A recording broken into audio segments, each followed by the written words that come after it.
All right, you guys. I will be doing another versus battle. So going ahead, let you guys know. Spoiler warning. We'll be showing all types of things from the manga, so just keep that in mind. Now, today I will be doing a versus battle of Merlin from the Seven Deadly Sins versus the Wizard King Julius from the Black Clover series. Now, like I said, these are actually two of my favorite characters in both of their series. Julius actually being my favorite character in his series. The point being, so with that being said, like I said, I'm going to go over Julius's feats first, and then I'll transition over to Merlin, show what she can do, and then after that, I'll let you guys know who I think will win the battle and why. So, with that being said, like we're gonna go ahead and start off with Julius's like his main ability, or what is also known as his time magic.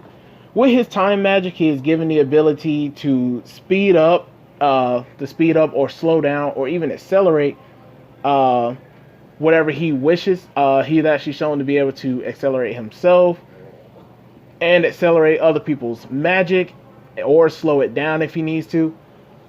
This has given him a great advantage. Like I said, he's even been shown to, like I said, speed up himself, so he can actually amp his speed however he needs to. So that definitely helps out. And on top of which, because of that, just one hit from him can be extremely lethal, to the point, like I said, if you take one hit from him, you can actually die, because he'll literally speed up your bodies to the point that you will literally just age. Like, it'll age you to death. So that is one hell of an attack. But even still, like I said, because he can accelerate himself, it grants his speed. It amps his speed, I should say, to unbelievable heights, to the point that, like I said, just Patry, who we shown at the very beginning, was light speed, or was our introduction to light magic, was definitely stated to be at light speed on a constantly. And this is Patry afterwards, after the events of his fight with Yami. And even still, as Julius is heavily suppressed, he is still able to actually, at the beginning of the fight, be even with him, and then later on actually surpass him in speed, just because he can accelerate himself to such a degree. Another amazing ability of Julius is the fact that he can also trap people's magic. So if you actually launch a magic at him, he can actually trap it in a time zone, which basically allows for him to, in a sense, you could say, stop it or slow it down to such a degree that it appears stop. So you can actually trap your magic in that, and he can also use it like he used against the Midnight Sun, where he can actually use it to capture people inside of it. Now, these two things, like I said, he can also use, like I said, without, pretty much borderline without warning. It just simply, he's just that fast, he can accelerate himself to actually help him to use magic spells at a much quicker rate as well. So when all of the Eye of the Midnight Sun people actually tried to attack him at the same time, he was casually dodging each and every one of their attacks, and then managed to put all of them in a dome before any of them even realized that what had actually happened. So just in speed wise, he is definitely uh, massively faster than light. That is just, to me anyway, without a doubt. And like I said, he was doing all of this while being suppressed. So this is just Julius, like I said, pretty much a very casual Julius. He's not trying to do anything. And even in this fight against Patry, who is stronger than any member of the Eye of Midnight Sun, he was basically still able to fight evenly with him and even surpass him for most of the fight. And like I said, this is a Julius while suppressed. He's not. It was even stated by Patry, to the point that it actually terrified him, that he realized, like, yeah, he is restraining himself, because in the manga, Patry is inhabiting William's body. So it is kind of implied that Julius is actually holding back for the purpose of not only capturing the leader of the Eye of Midnight Sun, but to also not hurt William's body. So he is definitely, without a shadow of a doubt, faster than light, able to still combat people that I'm going to talk about that are definitely country level, or at the very least have country range power. One thing that I do have to let you guys know: do not take the fact that Julius was defeated by Patry as a outlier. Like, don't say, okay, well, he lost to Patry, so obviously he can't be that strong. But like I said, the only reason why he lost to Patry is because Patry actually, after realizing that he couldn't beat Julius, he actually realized the only way to actually defeat him was to really to unseal his power, which is basically the Eye of the Midnight Suns, or the least the four core members. That's their way of basically unsealing and releasing their full potential. And by doing that, he controlled it to actually create swords of judgment that were actually going to literally kill every single member in the Clover Kingdom. And Julius had to use his magic ability, Chrono on Anastasis. All right, I always mess these words up. And use it in a time reversal magic where he literally all the blades right before they hit people actually got reversed, and it actually like the whole situation never happened. So he definitely even has the ability to reverse people's magic. And even with the magic being cooped up in those balls, he actually can use them to send back at people and do it at a faster rate. So now, with Julius out the way, we're going to be talking about the seven deadly sins, Merlin. Now, Merlin is, I guess, in my own words, a very broken character in all sense. Like, even in the world of the seven deadly sins, where power scale and stuff is pretty wonky, she is still utterly broken with the ability that she possesses. And of course, like I said, as many of you might know, she possesses the almighty ability known as Infinity.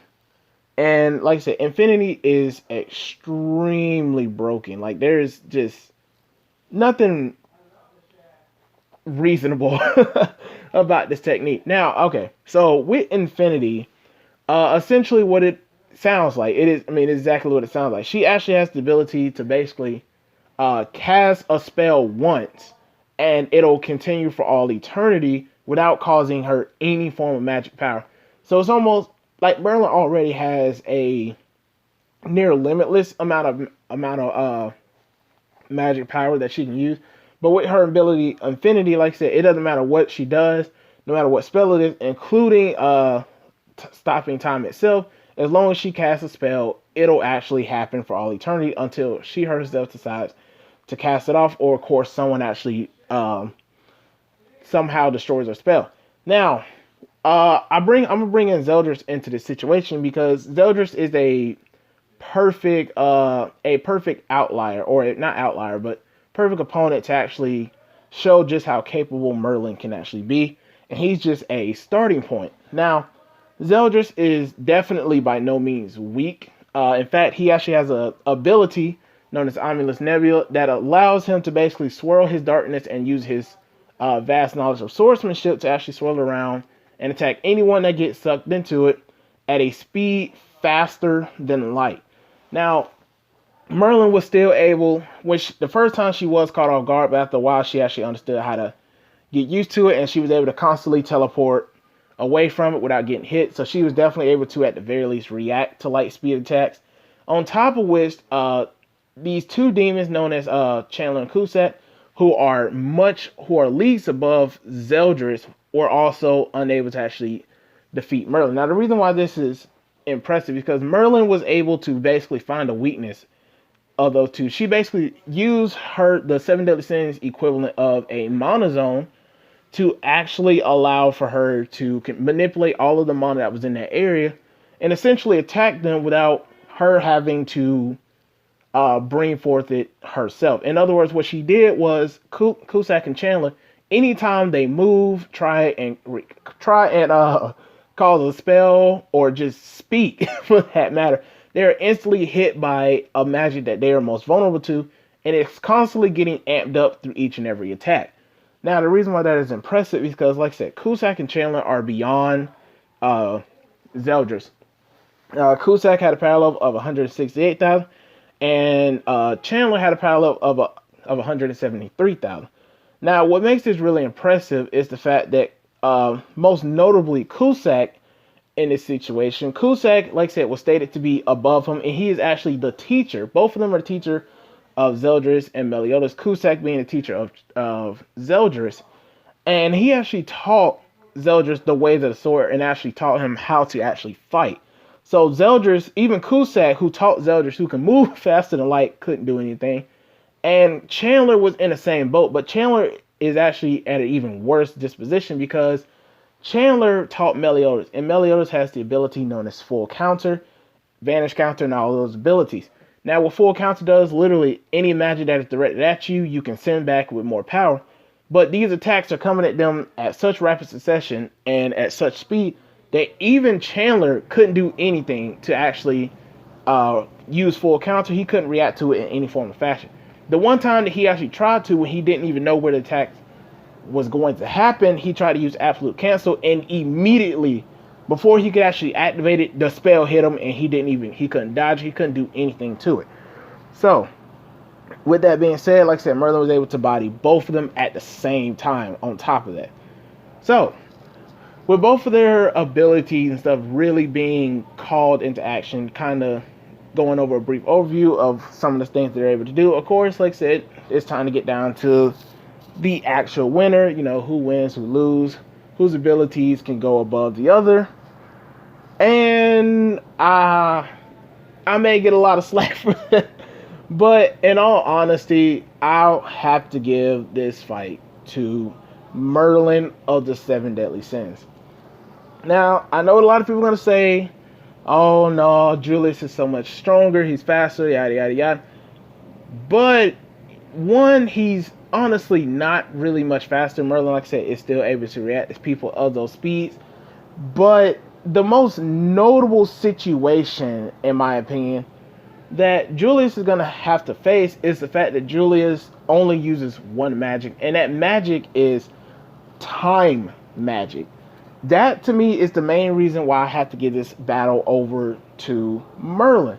Now, I know you're probably thinking, well, what does that mean exactly? Well, you see, when Merlin actually made her appearance, she actually, well, not her appearance, but later on in the series, when the Ten Commandments became involved, Merlin actually had to face off against an opponent known as Grey Road. Now, Grey Road has a curse ability that literally steals anyone's remaining time away, and Merlin was completely unaffected by it. Like, there was nothing that it could do, and they were honestly surprised that she could. Now, I know a lot of people are going to say, well, Merlin is immune to curses, which is true, but Merlin went through great lengths to actually explain the fact that even if she wasn't immune to Grey Road's curse in particular, Grey Road's curse wouldn't do anything.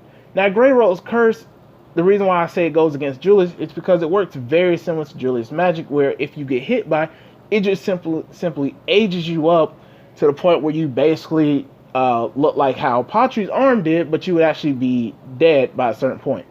So with that being said, like I said, there's nothing that he has that could actually work. So his magic, who Merlin can actually, her time is stopped, so his time magic wouldn't do anything, has no effect on her. On top of which, I did think, okay, well, maybe if he put her in a bubble, but that won't work either, since the people are still conscious, and Merlin would still be able to actually use her absolute cancel ability, which in turn would which worked best actually against opponents that trap her and barriers and things of that nature.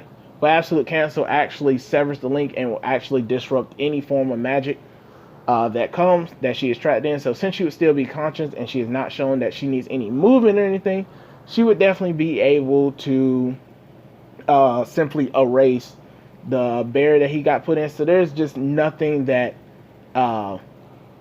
Julius would be able to do. So with that, I have to give the battle up to Merlin. Now, like and comment if you have any disagreements with me. I'm always interested to hear your arguments, and I will debate anyone in the comments if you wish for it. I have no problem with that. It's actually a lot enjoyable. So with that being said, you guys, I'm going to end the video here. And until next time, you guys, I'll see you. Peace.